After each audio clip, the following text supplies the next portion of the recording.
Today I'd like to address the fact that so many right-wing media and Republican politicians and GOP pundits keep putting out there that there are too many Americans out there who are on welfare, and they're creating a big drag on our society and our economy in general.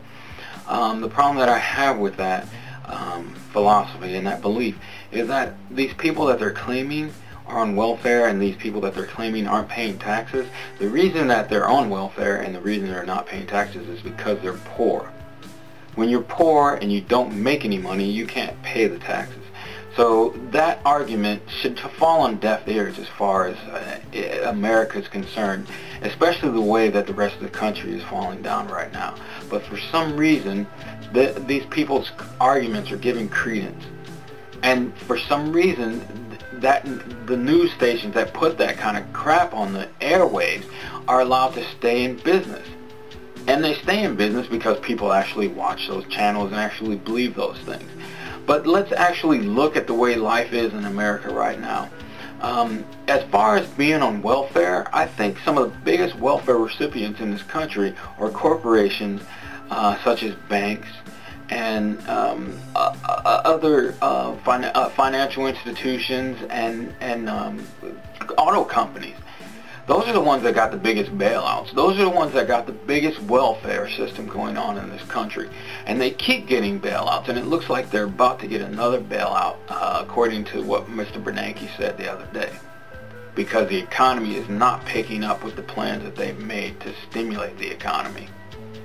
Now, the other problem that I have with what these Republican pundits say is that there's, as far as the wealthy job creators, that's a myth. That is a myth. These wealthy job creators do not drive the economy. The economy creates wealth. It's not wealth creates the economy. It's never been that way. It's always been that a good booming economy allows people to become wealthy. The problem is that the wealthy out there nowadays, not all of them, because there are some good groups like patriotic millionaires, but a lot of the wealthy out there, or those who support the wealthy, such as a lot of the Republican politicians that we have running this country and our states, the problem is that they have this, they've been following this philosophy from Ayn Rand, which says that the masses are parasites. Anyone that can't take care of themselves is a parasite and should be treated as such.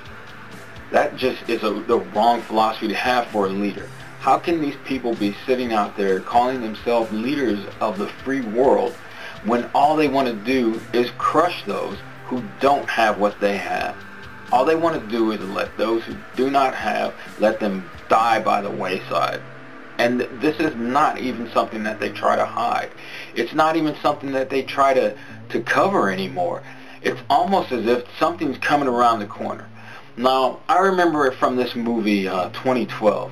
In the beginning, there was a scene where all these billionaires are being called, and they're being told that, oh, we need another $10 billion, we need another this, we need another that.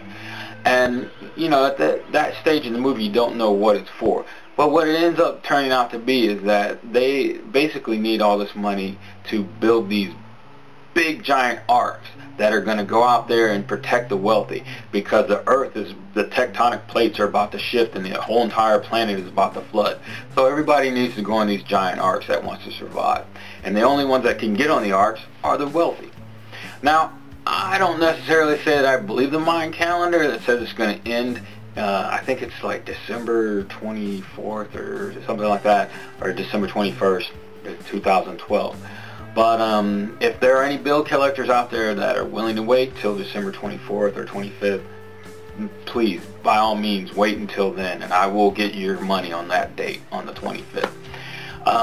But going back to my point as far as the that 2012 thing, it just seems to me that lately Republicans don't seem to really care that their actions are blatantly providing more money to the wealthy.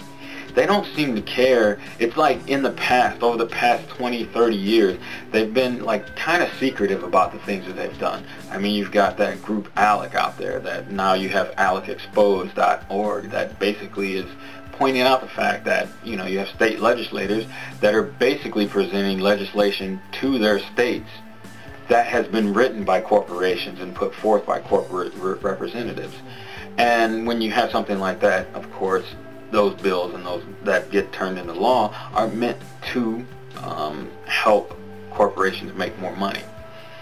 But it just seems like the way that they're so blatantly taking the money out of the pockets of the people nowadays, it's just that the Republicans don't seem to care that whether or not they get reelected in 2012.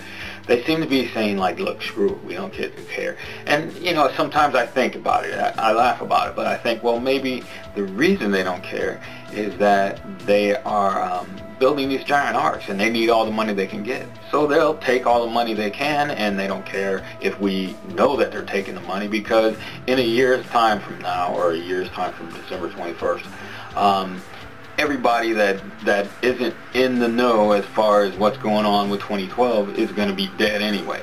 So the Republicans are taking all the money from, you know, of course, like I said, I don't necessarily believe this is a fact. It just seems odd the way that they are so blatant, and they don't seem to care that people are becoming aware of the fact that they are taking their money and giving it to the wealthy. But then on the other hand, you've got so many people out there that seem to still side with the Republicans. And I'm not saying that I'm 100% behind the Democrats, because it seems to me that lately, no matter who gets in the office, the people still suffer, and the corporations still, you know, are rewarded for really not really doing much as far as the country is concerned. They don't show loyalty. You know, globalization has allowed them to basically move their jobs around from country to country, and drive wages down around the world, basically, until they finally get back to America. And now everybody's talking about manufacturing making a comeback, but it's for half the amount of what people were making just a few years ago. What kind of country is that we live in, where the cost of living continues to rise, but the wages go down? How would anybody in their right mind expect people to survive under those circumstances? There's just no way that those people should be leading this country.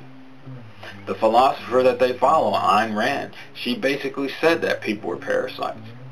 And if you have a bunch of leaders of a country that believe the people are parasites, then you're not going to get good leadership.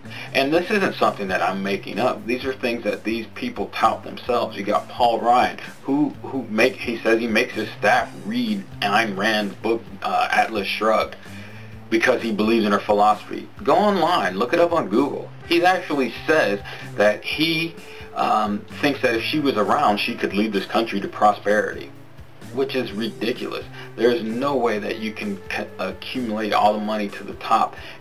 It doesn't go anywhere. That's like if you have a game, the game Monopoly, and there's one person that's sitting at the table with you, and that one person gets Park Place and all the Broadway and all the other great properties, and ends up getting all the money from the game.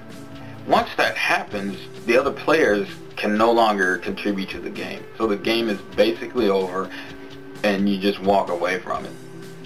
Now, the way that these people are driving our economy, the way that they want to just have all the money, eventually the currency is going to be useless, because what are the rest of us supposed to do with, you know, a dollar bill when it costs $50 to buy a piece of bread or whatever? It becomes useless. It becomes monopoly money, basically. And that's where our country is headed. That's what these people are driving us to. And that's why I believe that, yes, we do live in a welfare state, but those who are receiving the welfare are the wealthiest of us. It's not the poor, because the percentage of people that are on welfare is a lot smaller than the amount of money that's being taken away from it. So go Occupy Wall Street. I hope you guys get as much support as you can. I've actually tried to support you guys myself.